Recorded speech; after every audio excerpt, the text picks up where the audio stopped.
तो हमारा आज का टॉपिक रहेगा root mean square value of alternating current. तो चलिए स्टार्ट करते हैं इसको। तो जैसे इससे पहले हमने पढ़ा था आई एवरेज या mean value of alternating current. तो वैसे ही सेम आपके पास मीन वैल्यू या root mean square value of current है। तो अगर डेफिनेशन की बात करें तो डेफिनेशन में है root mean square value of alternating current is defined as that steady current which produces the same amount of heat in a conductor in a certain time interval as is produced by the alternating current in the same conductor during the time period t, that is full cycle, and it is denoted by IRMS। ठीक है, मतलब देखो simple हम समझते हैं इसको। जैसे वहां पे हमने चार्ज फ्लो से कंपेयर किया था या हमने हीट प्रोड्यूस से इसको कंपेयर करना है। जैसे मान लो कोई कंडक्टर लिया हमने, ये कोई कंडक्टर है हमारे पास, ठीक है। इसको हमने एक टाइम पीरियड के लिए अल्टरनेटिंग करंट के साथ कनेक्ट कर दिया, ठीक है। ये आपके पास अल्टरनेटिंग करंट है। फिर इसकी हमने हीट नोट कर ली कि मान लो इसने जो हीट प्रोड्यूस करी वो एच हीट इसने प्रोड्यूस करी। सेम फिर हमने क्या करना, इसी कंडक्टर को डीसी करंट के साथ, डीसी करंट के साथ, या जिसको डायरेक्ट करंट या स्टेडी करंट भी बोलते हैं, उसके साथ भी हमने कनेक्ट कर देना। फिर जितनी हीट यहाँ रही होगी, जैसे एच रही होगी ना, उतनी ही हीट हम इस केस में भी प्रोड्यूस करवाएंगे इससे। डीसी वाले केस में, स्टेडी करंट वाले केस में भी उतनी ही हीट प्रोड्यूस करवाएंगे। फिर जब ये हीट सेम हो जाएगी उस टाइम इसकी वैल्यू नोट कर लेंगे, जो इस डायरेक्ट करंट की वैल्यू होगी उस टाइम। तो जो इसकी वैल्यू आएगी उस वैल्यू को बोलेंगे हम फिर root mean square value of this AC current, ठीक है। इनके साथ कंपैरिजन करेंगे हम, जैसे हमने उसमें किया था मीन वैल्यू के लिए, वहाँ चार्ज फ्लो को लेके किया था, यहाँ हीट को लेके करेंगे। फिर वो रहेगी इस एसी की root mean square value. Clear है? ऐसा क्यों करते हैं हम? क्योंकि आप लोगों को पता है कि जो अल्टरनेटिंग करंट होती है वो आपकी कुछ इस तरह से चलती है जिसकी फिक्स वैल्यू नहीं होती है, बल्कि हर एक पॉइंट पे उसकी वैल्यू चेंज करती है। जैसे जीरो से स्टार्ट होगी, फिर मैक्सिमम आई नॉट तक जाएगी, फिर वापस डिक्रीज होगी, जीरो आएगी, फिर उसकी पोलैरिटी रिवर्स हो जाएगी, यानी कि फिर नेगेटिव साइकिल बनेगा, वापस मैक्सिमम आई नॉट तक और उसके बाद वापस जीरो। तो इसी तरह से इसकी फिक्स वैल्यू नहीं होती है। तो इसीलिए हम इसकी पीछे हमने एवरेज वैल्यू निकाली थी और यहाँ पे हम रूट मीन स्क्वायर वैल्यू निकालेंगे। और एक चीज़ का ध्यान रखना, जो एवरेज वैल्यू है वो हमने हाफ साइकिल के लिए निकाली थी। क्यों? क्योंकि फुल साइकिल के लिए एवरेज मैंने आपको बताया था जीरो हो जाती है, लेकिन यहाँ पे हम इसको फुल साइकिल के लिए निकालेंगे, दैट इज फुल साइकिल। क्यों? क्योंकि हीट प्रोड्यूस जो है फुल साइकिल में कुछ ना कुछ इसकी वैल्यू होगी ही। क्लियर हो गया इतना? तो चलो एक्सप्रेशन स्टार्ट करते हैं। तो एक्सप्रेशन में देखो, ये हमने अल्टरनेटिंग करंट को शो कर दिया है यहाँ पे। अब एक्सप्रेशन फॉर IRMS क्या है हमारे पास, let an alternating current I is equal to I not sine omega t, ठीक है, flow through a conductor of resistance R for time d t. एक स्मॉल सा टाइम इंटरवल ले लिया हमने डी टी, कि उसके लिए जो है वो हीट प्रोड्यूस कर रही है किसी कंडक्टर में, ठीक है। तो हीट प्रोड्यूस्ड क्या आ जाएगी इस केस में, तो देयरफॉर हीट प्रोड्यूस्ड। अब अगर टाइम इंटरवल स्मॉल सा है तो हीट जो प्रोड्यूस होगी भी स्मॉल सी होगी, तो D H is equal to, अब अगर हीट का फॉर्मूला आपको याद हो तो होता है हमारे पास आई स्क्वेयर आर टी, और टी है यहाँ पे डी टी, ठीक है। हीट का फॉर्मूला तो था करंट का square into resistance into time. तो रजिस्टेंस यहाँ पे आर है, टाइम डी टी है, और करंट हमारे पास आई स्क्वेयर आ गया। ठीक हो गया इतना? अब अगर इस आई स्क्वेयर की वैल्यू पुट कर दें तो D H is equal to, I square की वैल्यू है I not sine omega T, इसका स्क्वेयर और बाहर से आर डी टी, ठीक है। तो डी एच आ गया हमारे पास I not square sine square omega t R d t. सभी का स्क्वेयर हो जाएगा ना अलग अलग, लेकिन ओमेगा टी का स्क्वेयर मत करना, क्योंकि आप लोगों को पता है जैसे अगर कहीं पे साइन थीटा का होल स्क्वेयर होता है तो उसको लिखते हैं हम simple sine square theta trigonometric function में, ठीक है। उसी तरह से उसको लिखा है। तो आ गया हमारे पास डी एच की वैल्यू आ गई I not square sine square omega into omega t into R d T. अब देखो इसको दे दो क्वेश्चन नंबर 1। अब ये small C heat produced in small time interval D T. अब हमने हीट निकालनी है फुल साइकिल के लिए, इस फुल साइकिल के लिए निकालनी है हमें हीट, ठीक है। तो अगर इस फुल साइकिल के लिए निकालनी है तो अब ये टाइम चेंज हो जाएगा कहाँ से कहाँ तक, जीरो से लेके कैपिटल टी तक, यानी कि फुल साइकिल, यानी कि एक कंप्लीट टाइम पीरियड। तो हम लिखेंगे अब टोटल हीट प्रोड्यूस्ड देखो अब आ गया हमारे पास total heat produce in time t is equal to 0 to t is equal to 2, that is full cycle. तो फुल साइकिल के लिए जो हीट रहेगी उसको टोटल हीट ले लेंगे, और हमेशा टोटल हीट कैसे निकालते हैं हम, integration of small heat D H limit t is equal to 0 to t is equal to t, क्योंकि सिर्फ टाइम में चेंज हो रहा है और तो कुछ नहीं हो रहा है इसमें चेंज। तो ये आ गई टोटल हीट। अब इसमें वैल्यू पुट कर देंगे, तो integration t is equal to 0 to t is equal to t d H की वैल्यू ये निकालिए। अभी क्या आई थी हमारे पास, देखो I not square sine square omega t into R d t. तो यह आ जाएगा I not square sine square omega t into R d T. ठीक है। अब इंटीग्रेशन करने से पहले जो हमारे पास कांस्टेंट फंक्शन है या कांस्टेंट वैल्यू उनको बाहर निकाल लेंगे। तो यहाँ देखो कांस्टेंट क्या है हमारे पास, आई नॉट की वैल्यू कांस्टेंट है, तो आई नॉट स्क्वेयर बाहर आ गया क्योंकि फिक्स वैल्यू होगी उसकी, जो मैक्सिमम वैल्यू होगी उसकी। उसके बाद आगे ये रेजिस्टेंस, अब वो कंडक्टर भी सेम रहेगा, चेंज तो होगा नहीं, तो रेजिस्टेंस भी कांस्टेंट है, तो आर भी बाहर आ गया। अब इंटीग्रेशन रहेगी हमारे पास t is equal to 0 to T is equal to t sine square omega t into d T. ठीक है, क्लियर इतना। अब देखो इंटीग्रेशन करनी है हमें किसके विद रिस्पेक्ट, टाइम के विद रिस्पेक्ट। तो जो टाइम वाले फंक्शन है उनकी इंटीग्रेशन होगी। जैसे देखो यहाँ पे टाइम है तो इसकी इंटीग्रेशन होगी। लेकिन जहाँ पे आपने इंटीग्रेशन के फॉर्मूले पढ़े हैं तो आप लोगों ने साइन स्क्वायर थीटा के लिए इंटीग्रेशन का कोई फार्मूला नहीं पढ़ा है। ठीक है। फिर आपने एक फार्मूला पढ़ा है, अगर आपको ध्यान हो, टू साइन स्क्वायर थीटा, ये तो था हमारे पास 1 माइनस कॉस टू थीटा। तो अगर यहाँ से हम साइन स्क्वायर थीटा का फार्मूला बनाएं तो हो जाएगा हमारे पास 1 minus cos two theta, two या मल्टीप्लाई ये हो जाएगा, नीचे जाके डिवाइड 2। तो इस फार्मूले का यूज़ करेंगे हम। अब हमारे पास देखो क्या है, साइन स्क्वायर थीटा नहीं है हमारे पास, साइन स्क्वायर ओमेगा टी, यानी कि थीटा की जगह है ओमेगा टी। तो चलो इस फार्मूले को बना लेते हैं पहले। तो साइन स्क्वायर ओमेगा टी देखो क्या आ जाएगा, 1 माइनस कॉस टू का टू, आगे थीटा की जगह क्या लग रहा है यहाँ पे थीटा, तो यहाँ ओमेगा टी की जगह आ जाएगा ओमेगा टी और डिवाइड बाई 2। ठीक है। तो ये बन गया हमारे पास फार्मूला इसका। तो अब इस फार्मूले को यूज़ करेंगे हम इसकी जगह। तो देखो ये हो जाएगा हमारे पास सिंपल,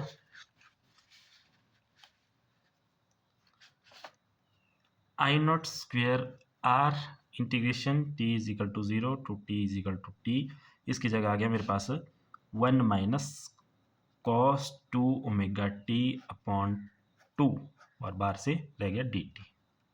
ठीक है इतना क्लियर। अब चलते हैं नेक्स्ट। तो नेक्स्ट देखो अब क्या करेंगे, अब देखो ये जो 2 है ये कांस्टेंट है, इसको वापस इंटीग्रेशन से बाहर निकाल देंगे।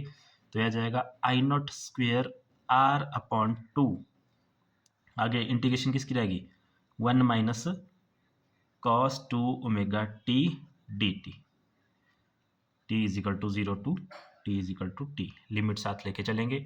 अब देखो नेक्स्ट क्या करेंगे, इसके आगे ही कर देता हूँ मैं, जो यहाँ है उसको ऐसे लिख दो, आई नॉट स्क्वेयर आर बाई 2। अब देखो दो फंक्शन की इंटीग्रेशन है अलग अलग, तो इनको अलग अलग कर लेते हैं। जैसे बड़ा ब्रैकेट लगा लेंगे क्योंकि ये सारा जो है पूरे फंक्शन के साथ मल्टीप्लाई है, और आगे इंटीग्रेशन पहले इस 1 की कर दो, T is equal to 0 to T is equal to T 1 साथ में डी टी, फिर माइनस आगे वाले फंक्शन की, that is T is equal to 0 to T is equal to T, ये यहाँ पे cos two omega T D T. ठीक है इतना क्लियर हो गया यहाँ तक। अब देखो नेक्स्ट यहाँ तो रह गया हमारे पास I not square R upon 2। ठीक है। अब इन इंटीग्रेशन की तरफ चलते हैं। तो अगर आपको इंटीग्रेशन के फॉर्मूले ध्यान हो तो जैसे यहाँ है हमारे पास, जैसे याद करो dx का इंटीग्रेशन होती थी सिंपल x, तो मतलब 1 dx की भी क्या होगी x ही, तो उसी तरह से 1 dt की क्या होगी हमारे पास t। ठीक है क्लियर हो गया, या t या स्मॉल t जो भी लिखना, ठीक है t हो जाएगी इसकी dt की t। अब दूसरी तरफ है हमारे पास इंटीग्रेशन ऑफ कॉस थीटा। ठीक है। तो अगर आपको ध्यान हो इंटीग्रेशन ऑफ कॉस थीटा होती है हमारे पास साइन थीटा। ठीक है, कॉस डी थीटा के लिए होती है साइन थीटा। तो यहाँ पे जो फंक्शन है उसके रिस्पेक्ट चलेंगे। तो देखो यहाँ है हमारे पास cos of two omega t with respect to d t. तो देखो कैसे होगी ये। ठीक है, या पहले इसको थीटा में ही समझ लो, जैसे ये है ना हमारे पास कॉस ऑफ, मान लो कॉस ऑफ 2 थीटा होता अगर कहीं पे 2 थीटा dt, तो उसकी इंटीग्रेशन होती थी हमारे पास कॉस का साइन और जो फंक्शन है मतलब जो थीटा की जगह है 2 थीटा, और जो थीटा के साथ जो कांस्टेंट होता था वहाँ पे, जैसे यहाँ तो सिंपल थीटा था ना तो थीटा ही आया, कोई कांस्टेंट नहीं था। लेकिन अगर थीटा के साथ कोई कांस्टेंट वैल्यू हो तो आती है अपॉन में, तो इसकी आनी थी ये इंटीग्रेशन। तो अब इस फंक्शन की करते हैं, तो देखो इस फंक्शन की कॉस के लिए क्या होगी हमारे पास, साइन थीटा की जगह जो है वो है 2 ओमेगा टी, तो ये ऐसे कैसे आ जाएगा।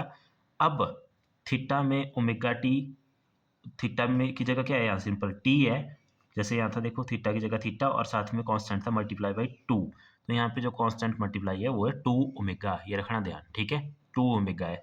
जैसे इसमें थीटा था ना, यहाँ सिंपल थीटा आया, जब 2 थीटा हो गया तो थीटा के साथ कांस्टेंट था 2, तो वो 2 नीचे अपॉन में आया था। अब यहाँ टी है तो टी के रिस्पेक्टिव टी हो गया, ठीक है, लेकिन कांस्टेंट बच गया 2 ओमेगा, तो ये 2 ओमेगा आ जाएगा नीचे, तो ये होगी इसकी इंटीग्रेशन, ठीक है क्लियर। तो इसका यूज़ करके कर दो इसकी इंटीग्रेशन, तो देखो ब्रैकेट स्टार्ट, टी की होगी डी टी की होगी टी, लिमिट लग जाएगी, अपर लिमिट आती है यहाँ, लोअर लिमिट आती है यहाँ आगे माइनस, इसकी इंटीग्रेशन क्या होगी देखो हमारे पास, ये कॉस की फॉर्मूले से साइन आगे 2 ओमेगा टी अपॉन 2 ओमेगा और लिमिट 0 टू टी, ये होगी इसकी इंटीग्रेशन भी। अब करेंगे हम लिमिट पुट, ठीक है, तो चलो लिमिट की तरफ चलते हैं।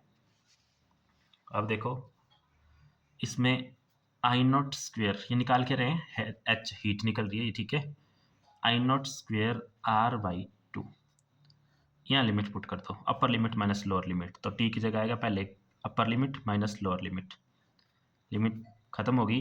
अब देखो इसमें भी हमें यही लिमिट पुट करनी है, लेकिन ये लिमिट है सिर्फ इस टी की, तो ये जो 2 में गए यहाँ पे ये कांस्टेंट है इधर वाला, तो इसको बाहर निकाल लेंगे, 1/2 ओमेगा बाहर आ गया, अंदर रह गया हमारे पास साइन ऑफ 2 ओमेगा टी और 0 टू टी, ठीक है इतना। अब देखो नेक्स्ट स्टेप हमारे पास आ जाएगा h is equal to I not square R by 2, T minus 0 हो गया सिंपल टी, आगे 1/2 ओमेगा, यहाँ देखो इसको, अब इस ओमेगा की वैल्यू पुट कर देते हैं हम, क्योंकि जब हम टी की वैल्यू टी पुट करेंगे ना तो फिर ये ओमेगा रह जाएगा अलग से, 2 तो कांस्टेंट है, तो ओमेगा की वैल्यू अगर आपको ध्यान हो तो ओमेगा की वैल्यू थी हमारे पास 2 pi by T, circumference upon time, angular frequency, angular velocity, ठीक है। जहाँ हमने ये इंट्रोडक्शन वीडियो देखी थी अल्टरनेटिंग करंट, वहाँ हमने ये ड्राइव भी किया था रिलेशन और इसको डिटेल में भी पढ़ा था। तो इस वैल्यू को हम पुट कर देंगे यहाँ पे वैल्यू पुट करने की जरूरत नहीं है, वो क्यों नहीं है, क्योंकि वो अभी समझ आ जाएगा आपको, ये पहले यहाँ पुट करो तो यह आ जाएगा देखो साइन 2 ओमेगा की वैल्यू 2 पाई बाई टी और साथ में स्मॉल टी, अभी लिमिट रहने दो, लिमिट नेक्स्ट स्टेप में पुट करेंगे, ठीक है इतना। अब देखते हैं इसको आगे, तो देखो नेक्स्ट आ गया h is equal to I not square R by 2 T minus 1/2 omega, अब करेंगे हम लिमिट पुट, तो यह आ जाएगा मेरे पास साइन 2 टू ज़ा 4 पाई अपॉन टी, इस टी की जगह पहले अपर लिमिट, तो अपर लिमिट है टी माइनस, अब इस टी की जगह आएगी हमारे पास 4 पाई अपॉन टी, इस टी की वैल्यू ये 4 पाई था ना, 2 टू ज़ा 4 पाई अपॉन टी, और इस टी की वैल्यू आएगी लोअर लिमिट के हिसाब से, तो दैट इज 0, ठीक है क्लियर। टी से टी कैंसिल, अब देखो क्या हो गया h is equal to I not square R by 2 T minus 1/2 omega. अब आप लोगों को क्वेश्चन होगा कि हमने इस ओमेगा की वैल्यू पुट क्यों नहीं करी 2 पाई बाई टी, ठीक है, तो अभी देखो क्लियर हो जाएगा स्टेप में।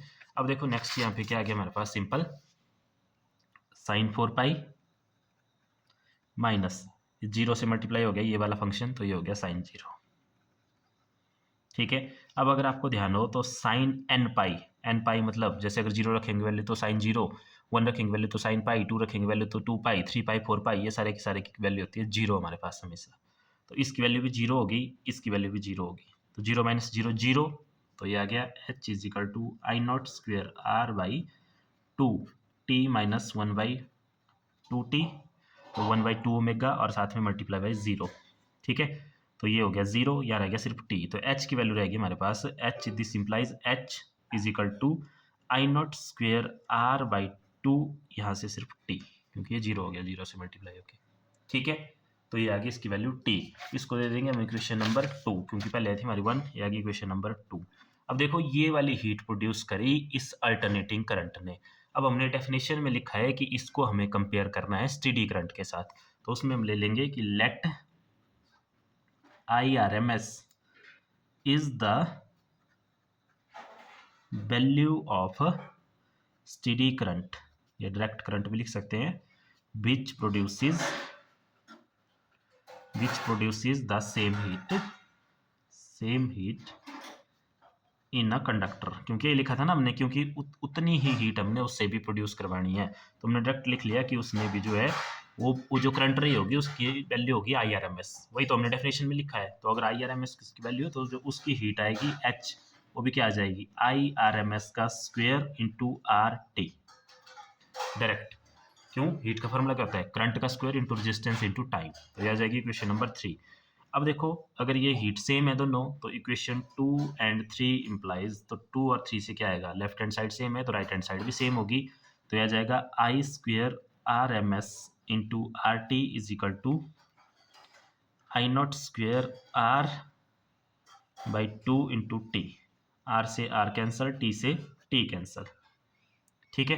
तो ये आ गया मेरे पास IRMS इज इक्वल टू, दूसरी तरफ है I0 स्क्वेयर बाई 2। अब देखो यहाँ का स्क्वेयर अगर हटेगा तो दूसरी तरफ जाके बनेगा स्क्वेयर रूट, दोनों का स्क्वेयर रूट होगा अलग अलग से, तो I0 स्क्वेयर का भी स्क्वेयर रूट, नीचे 2 का भी स्क्वेयर रूट, तो ये हो जाएगा इसके स्क्वेयर रूट से ये स्क्वेयर कैंसल, तो I0 अपॉन रूट 2। तो IRMS की वैल्यू आ गई हमारे पास, IRMS is equal to I0 by root 2, और I0 क्या है यहाँ पे, ये मैक्सिमम वैल्यू है उस अल्टरनेटिंग करंट की, मैक्सिमम जो उसकी वैल्यू है जो हमने ग्राफ में देखी थी।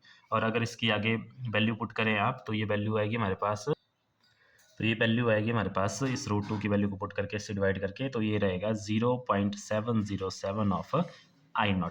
और अगर परसेंटेज में लिखें तो परसेंटेज में आ जाएगा IRMS is equal to 70.7% of I0, ठीक है। अब देखो इसका मतलब क्या है, इसका मतलब बिल्कुल सिंपल है, 70.7% का कि जो हमारे पास IRMS वैल्यू बनेगी अल्टरनेटिंग करंट की, जैसे है ना अल्टरनेटिंग करंट, ये इसकी मैक्सिमम वैल्यू, पीक वैल्यू आती है सिर्फ एक ही पॉइंट पे, जैसे 0 से चलेगी फिर मैक्सिमम वैल्यू आएगी, तो जो मैक्सिमम वैल्यू आती है उसका सिर्फ 70% ही होता है IRMS वैल्यू में, ठीक है। मतलब IRMS वैल्यू जो होगी उसकी, उसका 70% ही होगी उस मैक्सिमम वैल्यू का। और एक चीज़ आपने और ध्यान रखनी, जो जैसे एमीटर लगा होता है आपके सर्किट में, तो वो तो आपको एक फिक्स वैल्यू बताता है कि इस टाइम इतनी करंट है या इतनी करंट है, लेकिन अल्टरनेटिंग करंट तो देखो ऐसे 0 से बढ़ती है, फिर कम होती है, फिर दूसरी तरफ हो जाती है, तो इस तरह की रीडिंग उसमें नहीं आती है। तो उसका मतलब है वो जो उसकी इंस्टेंटनेस वैल्यू है उसको मेजर नहीं करता है, वो मेजर करता है आपकी IRMS वैल्यू को, ठीक है। एमीटर IRMS वैल्यू को मेजर करता है हमेशा, ये ध्यान रखना। और ये आ गया IRMS करंट की वैल्यू, और अगर सेम आप लिखे इसमें IRMS वोल्टेज, तो BRMS वोल्टेज का भी सेम फार्मूला बनेगा, I0 की जगह B0 बाई रूट 2, और परसेंटेज में 70.7% ऑफ B0 वोल्टेज की टर्म में, ठीक है। तो ये था IRMS वैल्यू। इस वीडियो में इतना ही, बाकी देखेंगे हम नेक्स्ट।